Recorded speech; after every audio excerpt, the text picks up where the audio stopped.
The Great Divide. When I ruled the world. I looked around the old building, the kind that desperately wanted to be intimidating and important. It wasn't. That was me. I was the intimidating and important one. Today, by decree of a higher power, I'd been given the chance to set things right, to make the world a better place. No pressure. Let them in! I bellowed, mustering my most authoritative tone and unintentionally startling a small, fragile-looking woman below me. My apologies, Janice. I didn't see you there. I chuckled. She gave me a bewildered look but nodded and hurried back to the courtroom. I took the opportunity to adjust the oversized wig, insisted upon by my superior, and blew a frustrated puff of air at the ringlets invaded my beard. Moments later, a noisy crowd shuffled into the room, followed by a second, eerily silent group. Silence! Silence in the court! I barked, rather pleased with myself. And please do take your proper places. Justice only works when you're in the right seat. Go on then, I added impatiently. Once everyone was settled, I stepped down from my towering bench and strolled dramatically down the central aisle that divided the room. You've all been summoned today to plead guilty or not guilty to the crime of buckleburging. The crowds exchanged puzzled glances. I grinned and kept strutting. Buckleburging? That's not even a real word. This is ridiculous. I'm leaving, cried a young man on my right. I let out a small chuckle as he tried to leave, only to be blocked by an invisible force. Oh, you can't leave. I represent the supreme authority now. Universal fate is in my hands and my hands only. Buckleburging is a word. I invented it. Creative, isn't it? A bit philosophical. You see, it's got alliteration. It sounds clever. Good, really. I grinned and scampered back to my perch, the judge's bench. Buckleburging, I explained, refers to anyone actively or passively stopping good things from happening. This is not your standard courtroom. Here, there are two groups, the defendants and the jury. I'm the judge. You speak for yourselves, no lawyers, just truth. A sharp-looking woman with the most intimidating eyebrows I had ever seen raised her hand. Go on, I sighed. If we're going to indulge in this circus, she snapped, can we at least move it along? We have more serious work to do in the world, and you're turning it into a joke. I stepped back, slightly rattled by the outburst, but secretly impressed. Fair enough, I replied, loosening my collar and clearing my throat. The people to my left, your opposite, come from all walks of life and all corners of the globe. They've experienced trauma you couldn't begin to imagine. I want to know why they aren't treated better and why you have all failed them. Another defendant stood to speak, but I halted him with a flick of my superpowers. Sir, please raise your hand first. He did. Nervous and trembling, he muttered, if we're going to make a difference, we need resources. Like nothing comes free. Resources are tight. We can't fix everything with what we have. Janice, are you getting this down? I asked. She nodded, typing furiously. The eyebrow woman raised her hand again. Of course she did. This is absolutely absurd, she shouted. Who are these people? What do they need? Who do they represent?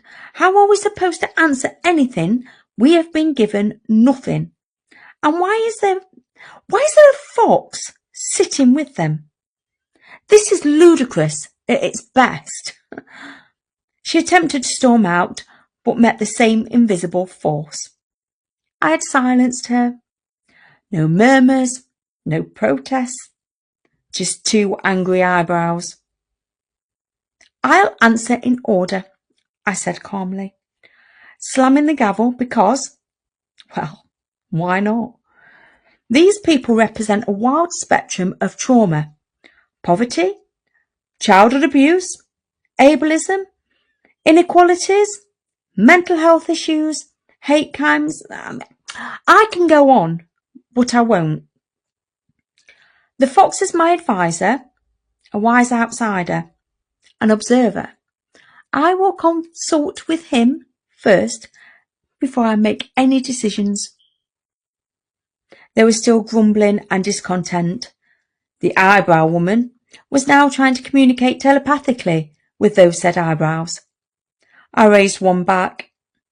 Disobedience and dismissed. An older gentleman from the back stood and raised his hand. He seemed more measured. Perhaps, he said gently, it would help if we heard directly from a member of the jury. Let them speak themselves. I shook my head. No, not possible. I've spoken to them already. I know what they'd say. I'll speak for them. He sat down, looking defeated. I wanted to smile at my control, but something wasn't sitting right. And then a familiar hand shot up. It was Jack, my dear friend. I nodded, grateful. Harold, he said softly, it's really good to see you, though I wish it was under different circumstances. I know you to be kind and thoughtful, and maybe that's why you was chosen. But with all respect, no matter how hard you try, you just can't speak for everyone, for them. Not truly. One voice is never enough. I swallowed hard. Emotion crept in. Power should feel solid, right? But now it felt slippery. The room erupted in noise again. Enough! I shouted, the gavel pounding. We're taking a break. And now I will consult with my advisor. While I'm gone, jury, please discuss and write your verdict. Give it to Janice. You may not speak to the defendants because they will not listen to you anyway. The fox and I strode through the great divide and exited through the heavy oak doors. We debated. I resisted. The fox insisted we use the jury's verdict. I didn't think it was necessary, but hey, what do I know? When I returned, I slammed the gavel once more for silence. Janice! Janice! The verdict, please. She handed me the paper, and I opened it. Not guilty, a note was scrawled below. The jury asks if one person may speak. 1 sentence only. I scoffed, ready to toss it aside, but the fox nodded solemnly. I paused. Then I picked up the paper. In light of my advisor's counsel and the jury's verdict, I trailed off, eyes scanning the room, the disappointment, the anger, the hurt.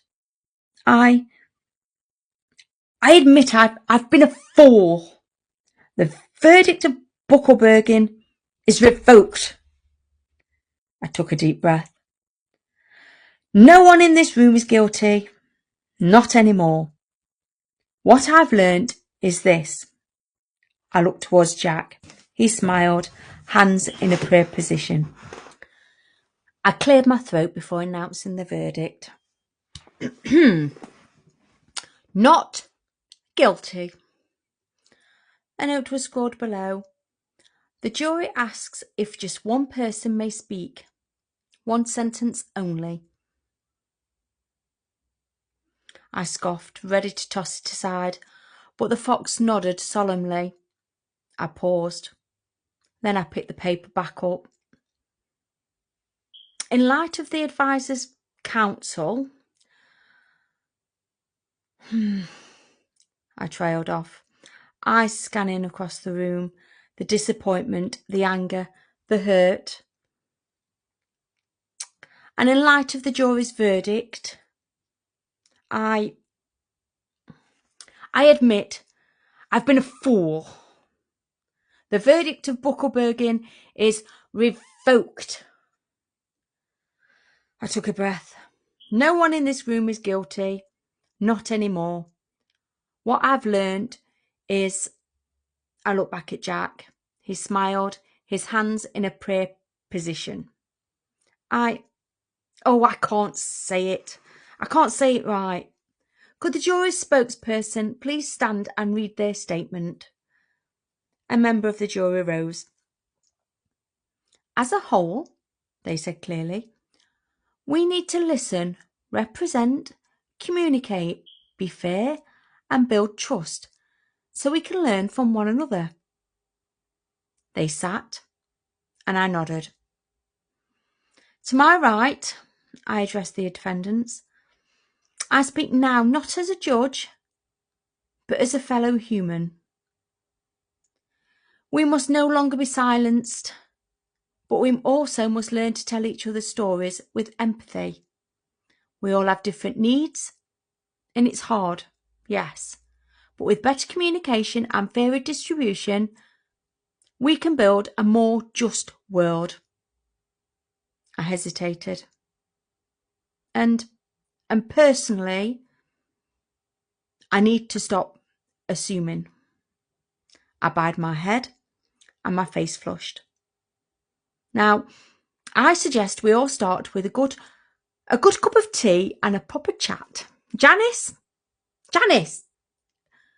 would you do the honours? Janice smiled and slipped out of the courtroom. I shot up from the sofa, startled. The kettle was whirring. You've been out cold for a while, you know, my husband chuckled. You were muttering something about a fox and a wig. I touched my chin. No beard. I was just me again, a middle-aged woman watching Judge Rinder reruns. I turned to him and I said, do you know what? I've just ruled the world while I was asleep.